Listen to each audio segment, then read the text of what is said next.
서로 연합하기 어려운 세 파가 모였습니다. 사두개파, 바리새파, 헤롯파. 이들이 돌아가면서 예수님을 제거하려고 하는데 번번이 실패합니다. 이들이 예수님을 제거하려고 했던 표면상의 이유는 하나님을 위해서입니다. 예수님이 하나님의 성전을 더럽혔습니다. 예수님이 하나님의 율법을 어겼습니다. 그런데 그 이면에는 자신들의 이익을 위함이 이익 때문입니다. 바리새파들은 대중의 지지가 중요한데 사람들이 예수님을 지지합니다. 사두개파는 성전에서 막대한 돈을 벌어들였는데 예수님이 성전을 다 뒤집어 엎으셨습니다. 그래서 예수님을 제거하기 위해서 오늘도 한 율법사가 이제 나섭니다. 지난주 예수님께서 사두개인들에게 야 너희는 성경도 모르고 하나님의 능력도 모른다 라고 말씀을 하시니까 그래서 이번에는 유대민족 중에서 하나님에 대해서 가장 잘 알고 있다라고 하는 율법사가 등장을 합니다. 35절에 보니까 한 율법사가 예수님을 시험하라고 질문합니다.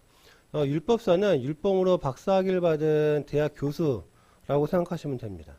구약시대부터 서기관이라는 직책이 있습니다. 에스라가 대표적인 서기관이었는데 서기관은 왕의 비서나 우리나라 사극 보면은 우리나라 사관이나 도승지 같은 사람들 있죠. 그런 역할을 합니다.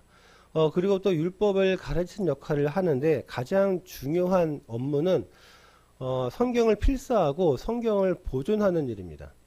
그래서 고대부터 서기관들을 양성하는 전문 학교도 있었습니다. 그래서 당시 문맹률이 굉장히 높던 시대였기 때문에 글을 알고 있다는 것 하나만으로도 굉장한 엘리트였고 사회 권력층이었습니다.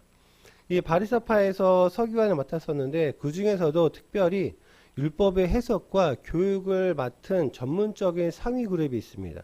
그러니까 이들이 율법사인데요. 이들이 하는 일은 율법이 일생에 어떻게 적용되는지 율법에 대해서 유권 해석을 하고 적용하는 일을 합니다. 예를 들어서 안식일을 거룩하게 지켜라 라고 하면 어떻게 지키는 게 안식일을 거룩하게 지키는 것인가? 일을 하지 않는 거야.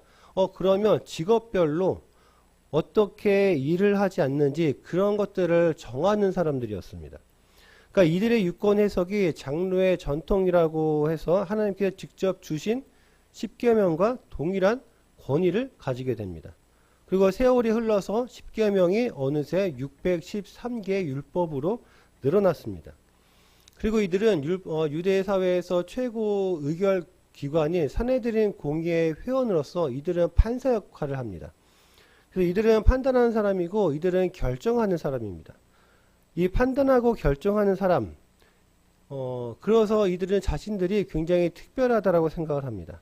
그 특별함의 근거는 내가 율법을 이렇게 해석을 했으면 그게 하나님의 말씀과 동등한 권위를 갖기 때문에 그래서 내 말이 곧 법이 되는 사람들이었기 때문에 그렇습니다.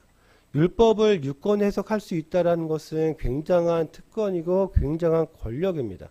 내가 다른 사람보다 더 경건하고 더 거룩하고 더 존귀하고 특별한 사람이라고 여기고 나는 결정하는 사람이고 나는 판단하는 사람이기 때문에 갖는 권위의식이 이들에게 있었습니다. 이런 권위의식은 오늘날에도 동일하게 갖고 있죠. 가장 유명한 매스컴에 나왔던 이야기가 땅콩회항 같은 경우. 그리고 언론사 회장의 초등학교 3학년 손녀가 운전기사를 향해서 엄청난 폭언을 내뱉었던 했던 일. 그리고 어떤 고위 공무원은 국민들은 걔 돼지야 라고 했던 발언들. 아파트 경비원을 현대판 노예 머슴이라고 치부해버리는 사람들. 모두 동일한 권위의식을 갖고 있는 사람들이라고 할 수 있겠죠. 그러면 이 권위의식이 이렇게 뉴스에만 나오는 사람들에게만 있고 나에게는 없는가? 이 권위의식이 일상생활에서 어떻게 나에게서 나타나고 있는가? 권위의식은요, 단순히 높은 자리에 있다고 해서 나오는 것이 아닙니다. 권위의식은 내가 상대방보다 우월하며 그 우월함에 따른 특별한 대우를 당연히 받아야 한다는 태도입니다. 이러한 권위의식은 우리 일상에서도 나타납니다. 야, 그거 내가 해봐서 아는데 그건 네가 몰라서 그러는 거야. 야, 너는 나보다 능력도 떨어지고 나이도 어리고 가진 것도 없는데 이런 경험과 소유와 능력에서부터 오는 권위의식. 야, 내 말이 맞아. 너는 무조건 내 말대로 해야지. 내가 이야기했으면 무조건 실천해야지. 내가 이야기했는데 왜 가만히 있어? 라고 하는 자리에서 오는 권위. 나는 잘하고 있어. 나는 잘하고 있는데 네가 문제야. 네가 잘해야지. 네가 고치고 네가 나한테 맞춰야지. 나는 무조건 옳다라고 하는 권위. 이러한 권위의식을 심리학적으로 이렇게 이야기를 하더라고요. 낮은 자존감이나 불안감을 감추기 위한 방어 기제. 그 낮은 자존감이나 불안감을 감추기 위한 방어 기제. 그래서 내면이 단단하지 못하기 때문에 외부적인 것으로부터 자신을 보호하려고 합니다. 자존감이 낮아서 나 자신을 보호하고 방어하기 위해서 내가 너보다 더 특별한 사람이야 라고 하면서 남을 짓누르려는 거죠. 그럼 반대로 자존감이 높거나 정체성이 확고한 사람은 남을 짓누르는 방식으로는 자신을 보호하려고 하지 않습니다. 그렇다면 나를 지키는 방어 기제가 무엇입니까? 우리 자존감이 낮으면 불안합니다. 그럴 때 어떻게 합니까? 내 인생에서 내 낮은 자존감과 불안감을 감추기 위해서 어떤 방어 기제가 작동을 합니까? 어떤 외부적인 것으로 나 자신을 보호하려고 합니까? 어제의 나와 어제의 내 모습과 오늘 아침 교회의 문을 열고 들어오는 나와 얼마나 큰 간격이 있습니까? 예배라는 것이 나의 방어 기제가 되지 않습니까? 아니면 내 안에서 일어나는 분노, 남을 무시하려는 그런 마음들, 그 마음에 정당합니까? 아니면 내 자존감을 지키기 위한 공격적인 방어 기제입니까? 우리가 하나님을 사랑하고 있는 것인지 아니면 신앙이라는 것으로 나를 방어하고 있는 것인지 돌아봤으면 좋겠습니다. 율법사가요, 율법을 지키는 것으로 자기 존재를 증명해야 되기 때문에 굉장히 공격적으로 예수님께 물어봅니다. 하지만 예수님은 하나님의 아들이라는 분명한 정체성이 확고하셨기 때문에 어떠한 비난에서도 어떠한 유혹에서도 예수님은 흔들리지 않습니다. 우리가 하나님의 자녀라는 사실로 인해서 자존감이 높고 하나님의 자녀라는 정체성이 단단하고 확고하면요, 내 내면에서 성령 하나님으로 인해서 내 내면이 단단해져서 나오는 권위가 있습니다. 바로 사랑의 권위죠. 그러니까 사랑으로 나를 보호하고 나를 방어합니다. 사랑이 나의 방어기제 역할을 합니다. 그래서 오늘은 사랑의 권위에 대해서 함께 은혜를 나누고자 합니다. 36절에 질문을 하죠. 선생님, 율법 중에서 어느 계명이 큽니까? 613개 율법 중에서 어떤 계명이 가장 크고 가장 중요합니까? 한 가지만 꼽으라 라고 말을 합니다. 이 질문은 율법사들 자기들끼리도 의견이 분분했던 질문입니다. 그러니까 이 질문의 의도가 613개 율법 중에서 어느 것 하나가 제일 중요하다라고 말하는 순간 그러면 나머지 612개 율법은 중요하지 않습니까? 라고 공격하려는 의도입니다. 우리 신앙에서 가장 중요한 것이 무엇입니까? 라고 말하면 어떤 분은 말씀, 어떤 분은 기도, 어떤 분은 찬양 이런 것들 이야기할지라도 틀린 것이 아니잖아요. 틀린 것이 가장 중요하게 생각하는 것이 다를 뿐입니다. 그래서 이 질문의 함정은 제가 신앙에서 가장 중요한 것은 뭐 기도입니다 라고 하면 그럼 찬양은 안 중요해요? 그럼 예배는 안 중요합니까? 라고 공격하려는 의도입니다. 근데 예수님께서는요, 율법의 주인 되시고 율법의 마침이 되시는 분입니다. 그런 분께 율법사들이 자기들이 조금 율법에 대해서 안다고 결정하는 사람이라고 주제도 모르고 예수님께 질문을 합니다. 예수님께서 대답하십니다. 37절 40절입니다. 예수께서 이르시되 네 마음을 다하고 목숨을 다하고 뜻을 다하여 주 너의 하나님을 사랑하라 하셨으니 이것이 크고 첫째 되는 계명이요 둘째도 그와 같으니 내 이웃을 내 자신같이 사랑하라 하셨으니 이 두 계명이 온 율법과 선지자의 강경이니라.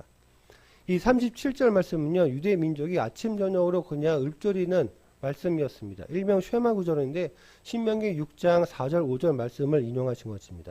신명기 6장 4, 5절은요, 이스라엘아 들으라 우리 하나님 여호와는 오직 유일한 여호와이시니 너는 마음을 다하고 뜻을 다하고 힘을 다하여 내 하나님 여호와를 사랑하라. 그런데 원문의 그 순서가요, 너는 주 너의 하나님을 사랑하라. 너의 온 마음으로, 너의 온 목숨으로, 너의 온 뜻으로입니다. 그러니까 개역기정은 방법이 먼저 옵니다. 그런데 원문은 사랑해라 라는 것이 먼저입니다. 원문은 사랑을 말씀하시고 그 이후에 방법을 말씀합니다. 어떻게 사랑해야 되느냐? 너의 온 마음으로. 마음, 내면의 진실, 내 중심입니다. 그러니까 중심을 다해서 사랑해라. 어떻게 해요? 너의 온 목숨으로, 너의 생명을 다해서 사랑해라. 너의 온 뜻으로, 너의 의지와 생각과 깨달음과 분명한 이해, 하나님에 대한 분명한 이해를 가지고 너의 의지로 사랑해라. 너의 온 힘으로, 너의 능력으로 사랑해라. 네가 잘할 수 있는 것, 네가 가지고 있는 것, 네가 할 수 있는 것을 다해서 사랑해라. 그러니까 종합하면 너의 모든 존재를 다해서 전 인격적으로 하나님을 사랑해라 라는 것입니다. 사랑은 당연히 이렇게 해야죠. 그런데 이렇게 해도 우리 부족하지 않습니까? 그런데 사랑의 대상이 눈에 보이지 않는 하나님이라는 것이 걸립니다. 사랑의 대상이 눈에 보이는 사람이라면 저 사람을 딱 생각했을 때 저 사람을 어떻게 사랑해야지 라는 것이 그 사랑의 방법이 딱 떠오르지 않습니까? 아내나 남편을 목숨을 다하고 뜻을 다하고 힘을 다해서 사랑해라.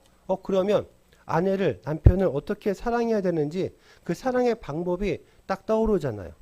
아내를 사랑하는 방법 잘 아시죠? 잘 아시잖아요. 남편을 사랑하는 방법.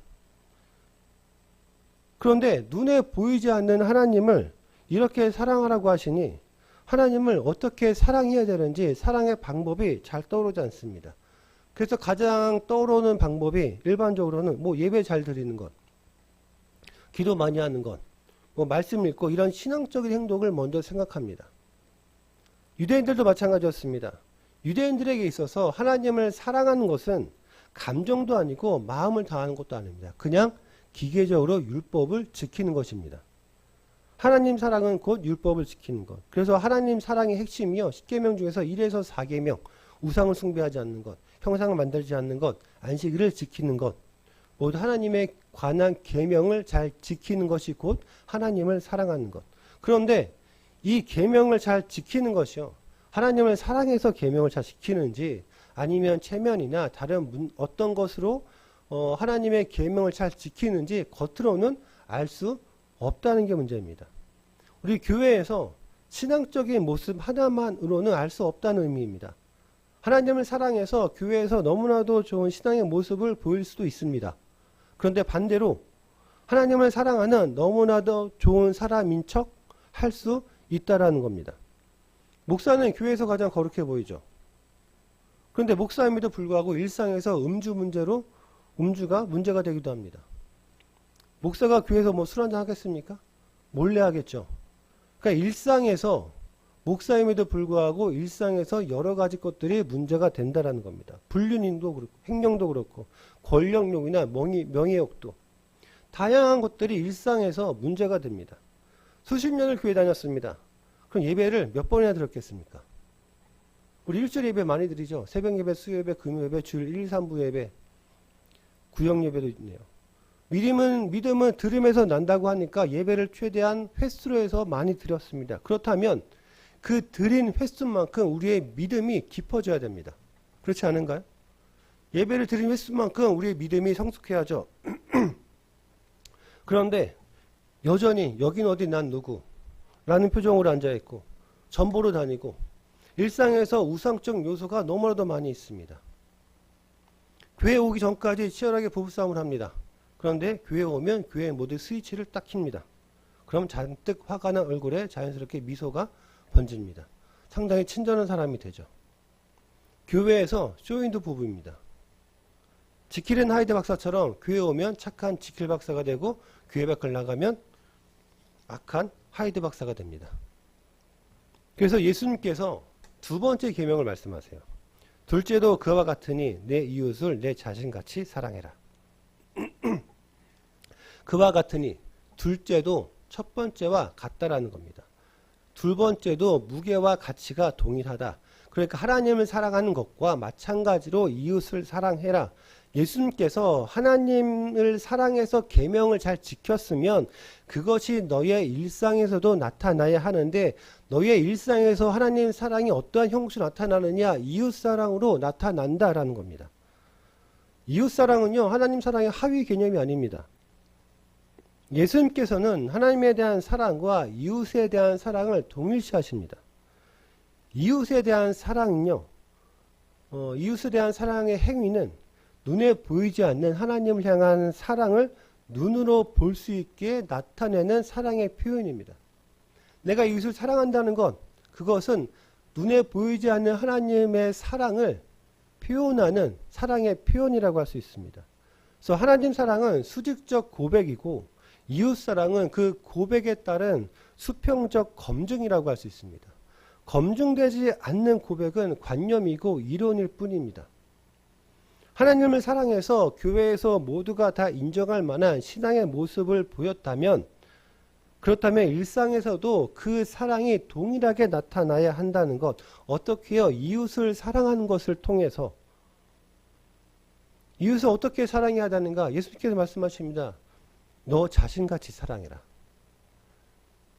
이웃을 너 자신같이 사랑해라. 그래서 예수님께서는 너의 원수도 너의 이웃이니 너의 원수를 위해서도 기도해야 된다라고까지 말씀을 하십니다.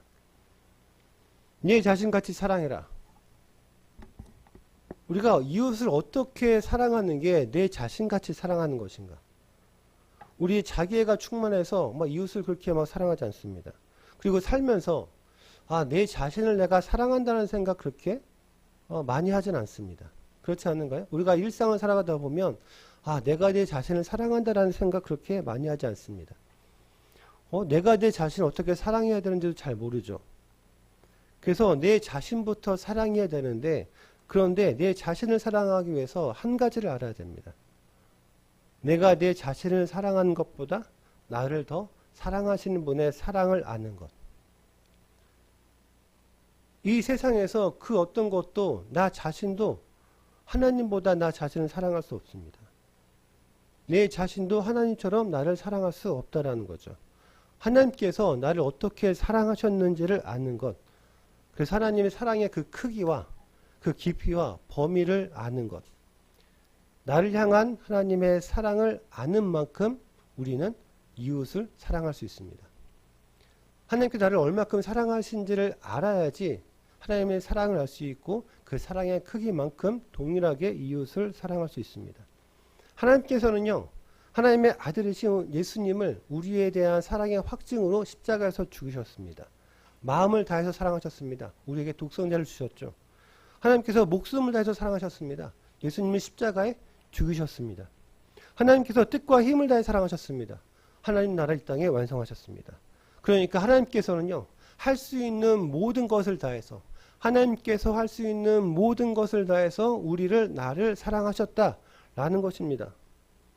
그래서 우리는요, 나는 하나님의 마음을 다한 사랑, 하나님의 뜻과 힘을 다한 사랑, 하나님의 목숨을 다한 사랑을 받는 하나님의 자녀입니다. 이것을 아는 것이 가장 첫 번째입니다. 내가 하나님께 사랑받는 하나님의 자녀라는 것. 내가 이러한 사랑을 받고 있다는 것을 알면 우리도 그와 같이 사랑할 수 있습니다. 마음을 다해서 사랑할 수 있고, 목숨을 다해서 사랑할 수 있고, 뜻과 힘을 다해서 사랑할 수 있습니다. 나는 하나님의 사랑을 받고 그 받은 하나님의 사랑으로 이웃을 사랑해야 되는 하나님의 자녀입니다. 그러면 그 사랑으로, 내가 받은 하나님의 사랑으로 이웃을 사랑해야 됩니다. 그런데 하나님께서는요, 내가 널 이렇게 사랑했으니 너도 그만큼 달라라고 요구하지 않으십니다.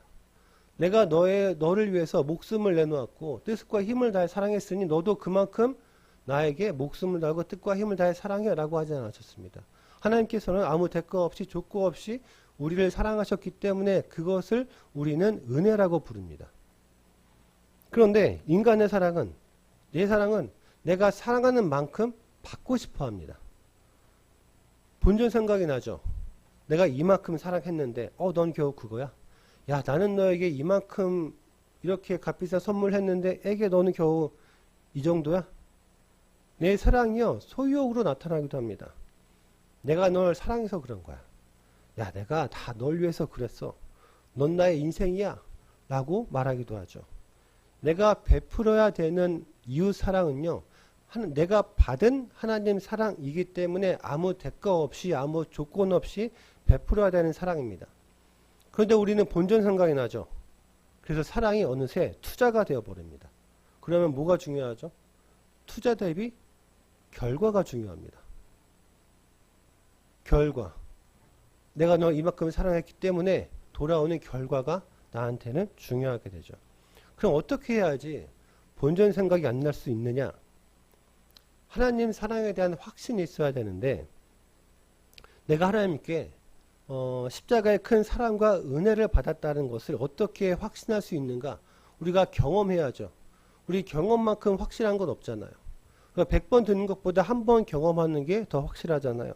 그래서 하나님께서 환경을 통해서도 하나님께서 내가 너를 사랑해 라고 말씀을 하시지만 가장 근본적인 사랑의 경험은 말씀의 경험입니다. 그 말씀을 통해서 환경에 상관없이 하나님께서 나를 얼마나 사랑하시는지를 경험하고 확신할 수 있습니다. 환경이나 상황이 어려우면 우리 위축됩니다. 마음이 낮아지죠. 마음이 어려워집니다. 환경이나 상황에 따라서 하나님께 나를 사랑하신다 라고 매번 경험하게 되면 환경이나 상황이 어려워지면 그 상황이 그 하나님의 사랑에 대한 확신이 흔들립니다. 하나님에 대한 사랑의 확신이 불안해지죠. 하나님께서 나를 정말 사랑하시나? 사랑하신다면 왜 이렇게 나를 힘들게 하시지? 라고 생각을 하게 됩니다. 그런데 말씀이 나에게 하나님 사랑에 대한 확신과 깨달음을 준다면 상황과 환경에 상관없이 환경에 억눌리지 않고 우리는 사랑을 확신할 수가 있습니다. 그러면 상황과 환경이 어려워도 마음이 강해집니다. 어떠한 상황과 환경에 있을지라도 말씀이 나에게 있고 하나님에 대한 사랑이 확신하다면 우리는 다시 설 수 있고 모든 상황과 환경을 우리가 견딜 수가 있습니다. 말씀을 통해서 하나님께서 나를 사랑하신다는 것을 경험했기 때문에 그것이 나에게 확신이 되기 때문에 하나님 사랑은 환경이나 상황과는 전혀 상관이 없구나 라는 것을 알게 됩니다. 그래서 말씀을 통해서 하나님의 사랑을 경험했기 때문에 언제 어디서든 강하고 담대하게 당당하게 여유있게 우리는 내가 하나님께 사랑받고 있다는 것을 깨달을 수 있고 그것으로 인하여 우리의 삶을 이겨낼 수 있습니다. 그래서 하나님에 대한 사랑 확신이 있으니까 하나님께 받은 사랑을 나눠줄 수 있습니다. 왜냐하면 마음에 여유가 있고 강하기 때문에. 그래서 하나님과 나와의 관계가 제일 먼저입니다. 그래서 요한복음 15장 5절에 보면 나는 포도나무여 너희는 가지라. 그가 내 안에 내가 그 안에 거하면 사람이 열매를 많이 맺나니 나를 떠나서는 너희가 아무것도 할 수 없습니다. 우리가 가지로서 나무에 붙어 있어야 됩니다. 사과나무는 사과 열매가 열리죠. 우리가 하나님 사랑의 나무에 딱 붙어 있으니까 우리가 열려야 되는 맺어야 되는 열매는 사랑의 열매입니다. 그리고 40절에 예수님께서 말씀하세요. 이 두 계명이 온 율법과 선지자의 강령이니라. 이 두 계명이 온 율법과 선지자의 강령이니라. 온 율법과 선지자의 강령이라고 말씀합니다. 강령이라는 것은 쉽게 말하면 기준입니다. 그러니까 613개 율법을 해석하는 해석의 기준. 모든 율법을 이 사랑으로 해석해라 라는 말씀이거든요. 실상 이 하나님 사랑과 이웃 사랑은 두 계명이라고 하지만 하나의 계명으로서 율법 해석의 기준점이 사랑이라는 것입니다. 율법사들은요, 사랑이 아니라 행함이 강령이었습니다. 그래서 했냐 안 했냐 이것만 체크했죠. 그러니까 예수님을 믿는 것이요, 우리 했다 안 했다 이렇게 처리해야 될 일로 여겨지면 그냥 하나의 업무가 됩니다. 사랑이 처리해야 될 일이 되면요, 사랑이 사라집니다. 그럼 뭐가 남느냐? 했다 안 했다 그 결과만 남습니다. 얼마나 결과가 좋으냐, 얼마나 결과가 아름다우냐 이것만 남게 되겠죠. 예전에 어느 청년이 저한테 이런 말을 합니다. 목사님, 저 오늘 예배 한 번 드렸으니까 주일 성수 했어요? 라고 말을 합니다. 예배 한 번 드렸으니까 저 주일 지켰습니다. 예배를 안 드리면 주일을 안 지키고, 예배를 드렸으면 주일을 지켰다. 의무와 책임만 남습니다. 예수님께서 주일을 지키는 건 생명을 살리는 것이라고 말씀하셨거든요. 그런데 여기서 사랑이 사라지면 했다 안 했다 체크리스트만 남게 됩니다. 하나님 사랑과 이웃 사랑을 계명으로만 본다면 했다 안 했다로 인식하게 됩니다. 그런데 우리의 삶은요, 하나님 자녀로서 이 땅을 살아가는 삶입니다. 우리가 살아가는데 하나님 자녀로서 이 땅을 살아갑니다.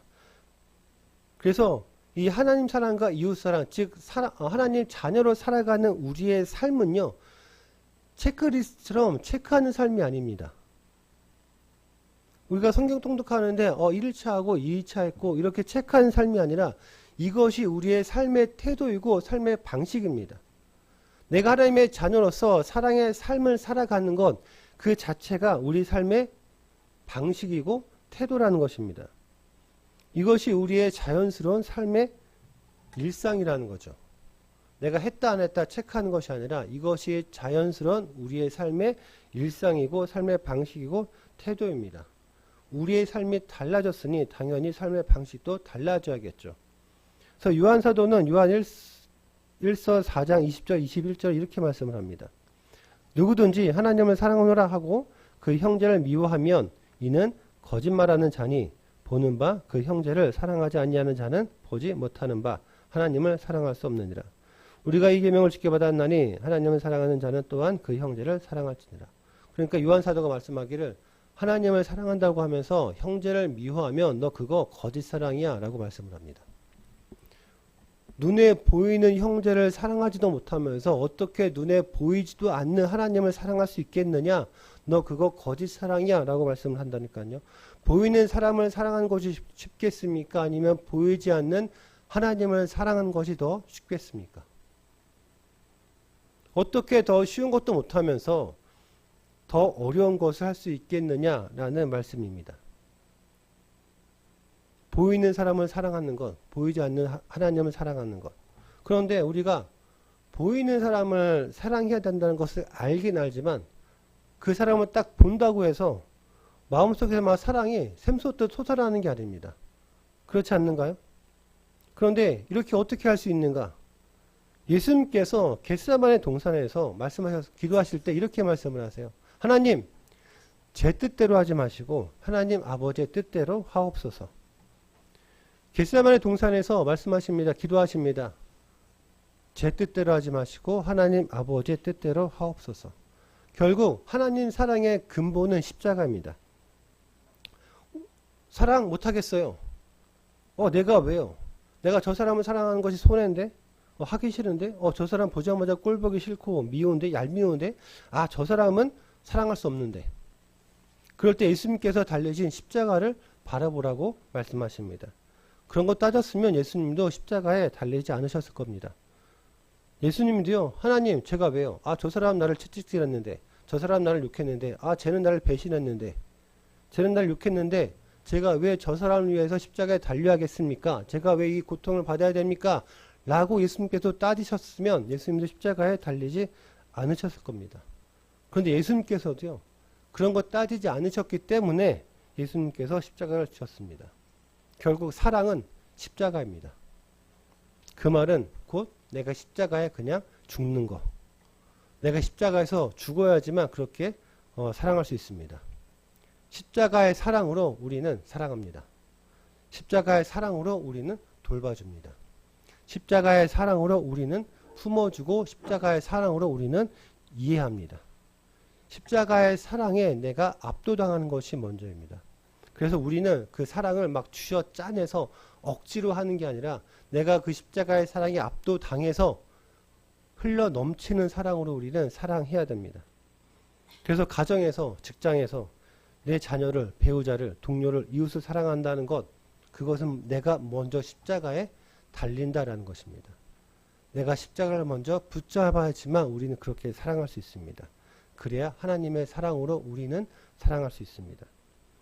왜 예수님께서 왜 하나님 사랑과 이웃 사랑을 동일시하셨을까요? 하나님 사랑은 뭔가 되게 거룩하게 보이고 커 보이잖아요. 근데 이웃 사랑은 우리가 자선이나 그냥 선한 일을 베푸는 것 정도로 생각을 하잖아요. 어떻게 하나님 사랑과 이웃 사랑을 예수님께서 동일시하실 수가 있으실까? 내가 누구의 형상으로 창조되었을까요? 하나님의 형상으로 창조되었습니다. 그럼 내 옆 사람은, 우리의 이웃은 누구의 형상으로 창조되었을까요? 마찬가지로 하나님의 형상으로 창조되었습니다. 우리가 모두 하나님의 형상으로 창조된 지음받은 하나님의 자녀이기 때문에, 하나님의 창조물이기 때문에 우리는, 예수님은 하나님 사랑과 이웃 사랑을 동일시하십니다. 이웃 사랑은요, 하나님의 형상인 내가 하나님의 형상인 내 이웃에게 하나님 사랑을 나누는 것입니다. 하나님의 형상인 내가 또 다른 하나님의 형상인 이웃에게 내가 받은 하나님의 사랑을 나누는 것. 거기에 내 공로가 있나요? 내 사랑이 있나요? 내 생각과 의지가 들어가나요? 아니요. 하나님만 들어갑니다. 내가 하나님의 형상으로 창조되었고 또 다른 하나님의 형상인 이웃에게 내가 받은 하나님의 형상을 사랑을 그대로 돌려주는 것. 그래서 예수님께서 서로 사랑하면 내 제자인 줄 알리라 라고 말씀하십니다. 그래서 서로 사랑하면 너희가 하나님의 자녀임을 알리라. 내 제자임을 알리라. 하나님께서 사랑하시는 사랑의 대상인 하나님의 형상에게 우리가 하나님의 사랑을 돌려줄 때 아, 내가 하나님을 사랑하는구나 라는 것을 우리가 드러낸다 라는 것입니다. 우리는 사랑해야 될 사람들이 아니라 이미 사랑받아서 사랑을 하게 된 사람들입니다. 하나님께서 새롭게 허락해 주신 그 한 주간이 내가 받은 하나님의 사랑을 그대로 돌려준 한 주간이 되길 소망합니다. 그렇게 돌려줄 때 내가 하나님의 자녀라는 것을 내 정체성을 더욱더 공고히 할 수 있을 것입니다.